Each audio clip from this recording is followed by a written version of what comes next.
வங்கதேசம் கொடுக்க வேண்டிய கடனை உடனடியாக திரும்பி செலுத்துமாறு திரிபுரா அரசு வலியுறுத்தியுள்ளது. வங்கதேசத்தில் முன்னாள் பிரதமர் ஷேக் ஹசீனா ஆட்சி கலைந்த பிறகு அங்கு சிறுபான்மையினரான இந்துக்கள் மீது நடக்கும் தாக்குதல்கள் அதிகரித்துள்ளது. சமீபத்தில் அங்கு முன்னாள் இஸ்கான் துறவி சின்மோய் கிருஷ்ணதாஸ் தேச விரோத வழக்கில் கைது செய்யப்பட்டார். இதற்கு இந்தியாவில் உள்ள இஸ்கான் துறவிகள் கண்டனம் தெரிவித்து வருகின்றனர். இந்நிலையில் சனிக்கிழமை வங்கதேச தலைநகர் டாக்காவிலிருந்து திரிபுரா தலைநகர் அகர்தலாவுக்கு சென்ற பேருந்து தாக்குதலுக்கு உள்ளானது.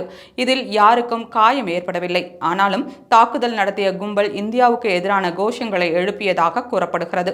இதையடுத்து வங்கதேசத்தில் அதிகரித்து வரும் இந்தியாவுக்கு எதிரான போக்கு காரணமாக திரிபுரா அரசு அதிரடி முடிவெடுத்துள்ளது. வங்கதேசத்திற்கு மின் விநியோகம் செய்ய திரிபுரா மாநில அரசுக்கும் வங்கதேச அரசுக்கும் இடையே பொதுத்துறை நிறுவனமான தேசிய அனல் மின் நிறுவனம் மூலம் ஒப்பந்தம் செய்யப்பட்டது. இந்த ஒப்பந்தத்தின்படி வங்கதேசத்திற்கு திரிபுரா எரிசக்தி கழகம் மின் விநியோகம் செய்து வந்தது. இதற்கு வங்கதேசம் 135 கோடி ரூபாயை இன்னும் கொடுக்காமல் இருக்கிறது. இந்த தொகையை விரைவில் திருப்பி செலுத்துமாறு வங்கதேச அரசிடம் திரிபுரா அரசு வலியுறுத்தியுள்ளது. இதுபோல நிலுவைத் தொகையை கொடுத்தால்தான் தொடர்ந்து மின்சாரம் கொடுக்க முடியும் என அதானி நிறுவனமும் வங்கதேசத்திற்கு கெடு விதித்துள்ளது.